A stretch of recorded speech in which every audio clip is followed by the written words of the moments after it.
بات کو متصل کرتے ہوئے دوسرے خطبے میں آپ سے ایک وعدہ لینا چاہ رہا ہوں. اگر آپ پر جبر نہیں، آپ اپنے دل میں خود کا جواب دے دیجیے گا اور آپ سوچ لیجیے گا کہ چاہتے ہیں کام تو کر لیجیے گا، اس میں ہم بھی ثواب میں شریک ہو جائیں گے. ابھی بات ہو رہی تھی سورہ تکاثر کی کہ رسول اللہ صلی اللہ علیہ وسلم گلیوں میں سورہ تکاثر کی تلاوت کرتے تھے.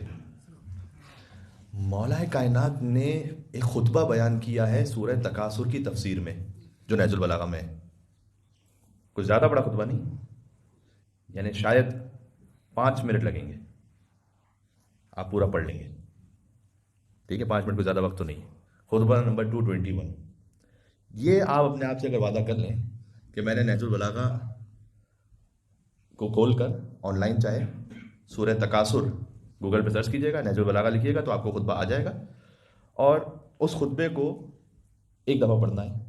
کم از کم ایک دفعہ کیوں کہہ رہا ہوں، میں آپ سے ریکویسٹ کیوں کر رہا ہوں؟ اس لیے کہ ابن ابی الحدیث معتزلی نے یہ کہا، جس نے شرح نہج البلاغہ لکھی، کہ خدا کی قسم میں نے اس خطبے کو 1000 مرتبہ پڑھا ہے، اور 1000 مرتبہ پڑھنے کے بعد ہر بار میں نے علی سے نئی نصیحت اور نئے موعظے کو محسوس کیا ہے. یہ ہے قدرت کلام میں علی بن ابی طالب علیہ السلام.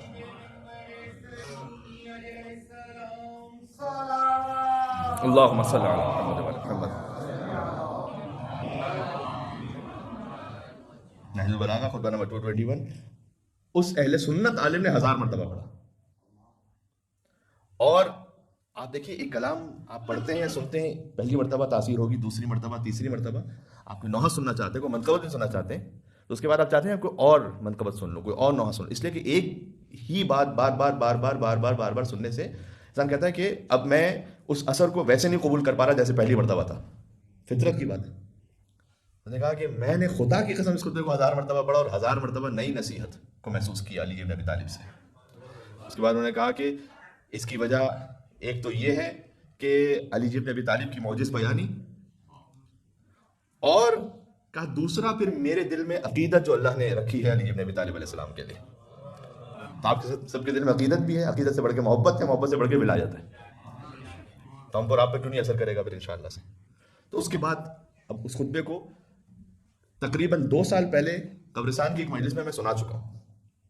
ٹھیک، تو یہ کوئی نہیں کہہ سکتا کہ مثلا اتنا اہم خطبہ تھا تب تک آپ نے کیوں نہیں پڑھا کہیں پر.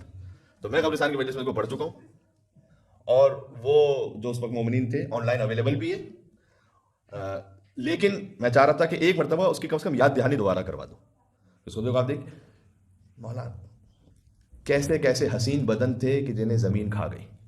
یہاں شروع. ٹھیک ہے، اب انسان پڑھ رہا ہوتا ہے تو محسوس کر رہا ہوتا ہے یہ تو میرے بارے میں بات ہو رہی ہے، کس کے بارے میں؟ ظاہر ہے کیسے کیسے توانا لوگ تھے جو آج قبرستان میں یا وادیوں میں گم ہوئے پڑے ہیں، اور ان کی شناخت بھی نہیں ہے، نام و نشان بھی نہیں ہے. دیکھیں ایک حقیقت سنا رہا ہوں، یہ ہم سب کے لیے بھی ہے. جن کے والدین مرحوم ہیں، جن کے والدین حیات ہیں، اللہ سبحانہ وتعالیٰ خیر و عافیت سے رکھے انشاءاللہ. ان کے والدین مرحوم ہیں، آپ والدین کے لیے یقیناً فاتحہ پڑھتے ہوں گے، آپ اپنے دادا کے لیے فاتحہ پڑھتے ہوں گے، گرینڈ فادر گرینڈ مدر پر دادا کے لیے کر لیتے ہوں گے. اس سے زیادہ شاید نہ ہو، توجہ بھی نہیں جاتی نا. تو 100 سال بعد شاید کوئی نہیں ہوگا ہمارے لیے باقاعدہ شاید نام لے کر فاتحہ پڑھنے والا. ہمارے بچے پڑھیں گے انشاءاللہ، بچوں کے بچے پڑھ لیں گے انشاءاللہ، اس کے بعد کا نہیں معلوم ہے. تو یہ تو مولا نے کہا نا کہ کتنے کتنے توانا لوگ تھے جو آج گم ہوئے پڑے.